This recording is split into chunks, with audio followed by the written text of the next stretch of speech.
Hi friends, welcome to Aara's little kitchen. நாங்கள் நல்லா இருக்கோம், நீங்கள் நல்லா இருக்கீங்களா? இன்றைக்கி வீட்டில் இருக்க பொருளை வச்சு ரொம்பவே சிம்பிளாக பேக்கரி ஸ்டைலில் ஒரு பாதுஷா செய்யலாம். வாங்க வீடியோக்குள்ளே போகிறதுக்கு முன்னாடி நம்ம சேனலை சப்ஸ்கிரைப் பண்ணிக்கோங்க. ஒரு பவுலில் 2 டேபிள் ஸ்பூன் ரிஃபைண்ட் ஆயில் எடுத்துக்கோங்க. 2 டேபிள் ஸ்பூன் நெய் எடுத்துக்கலாம். அதே அளவு தயிர் எடுத்துக்கலாங்க. நெய் அப்படியெல்லாம் பட்டர் கூட சேர்த்துக்கலாங்க. அடுத்து ஒரு அரை ஸ்பூன் பேக்கிங் பவுடர், ஒரு 1/4 ஸ்பூன் பேக்கிங் சோடா சேர்த்து நல்லா கலந்துடலாம். கட்டி எதுவும் இல்லாமல் நல்லா கலந்து விட்டுக்கலாங்க. அடுத்து ஒரு ஸ்ட்ரெயினர் வச்சு ஒரு 1/2 கப் மைதா சேர்க்குறேங்க. மைதா சேர்த்து சலிச்சிடலாம். சலிச்சிட்டு நல்லா கலந்து விட்டுக்கலாம். மாவோட நல்லா கலந்துட்டு அடுத்து இதோட பால் சேர்த்து நம்ம பிசைஞ்சிக்கலாங்க. பாலை மொத்தமாக சேர்த்துட வேண்டாம், கொஞ்சம் கொஞ்சமாக சேர்த்து பிசைஞ்சிக்கலாம். ஒரு சப்பாத்தி மாவு பதத்தை விட இன்னும் கொஞ்சம் இறுகமாக பிசைஞ்சிக்கணுங்க. பிசைஞ்சிட்டு இதில் கொஞ்சமாக நெய் தடவி ஒரு 10 நிமிஷம் அப்படியே தனியாக எடுத்து வச்சிடலாம்.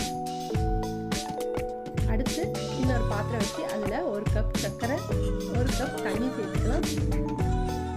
தண்ணி சேர்த்துட்டு சர்க்கரை நல்லா கரைஞ்சதும் ஒரு அரை ஸ்பூன் ஏலக்காய் பொடி சேர்த்து நல்லா கலந்து விட்டுடலாம். சர்க்கரை நல்லா கரைஞ்சி ஒரு கம்பி பதம் வரணுங்க.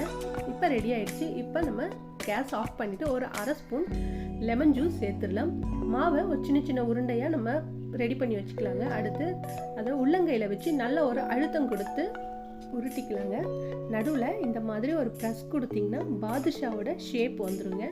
இதே மாதிரி நம்ம எல்லா உருண்டைகளையும் ரெடி பண்ணி வச்சுக்கலாம். அடுத்து ஒரு வானிலையில் எண்ணெய் வச்சு, எண்ணெய் அதிகமாக சூடாகக்கூடாதுங்க, ஓரளவுக்கு சூடானா போதும்.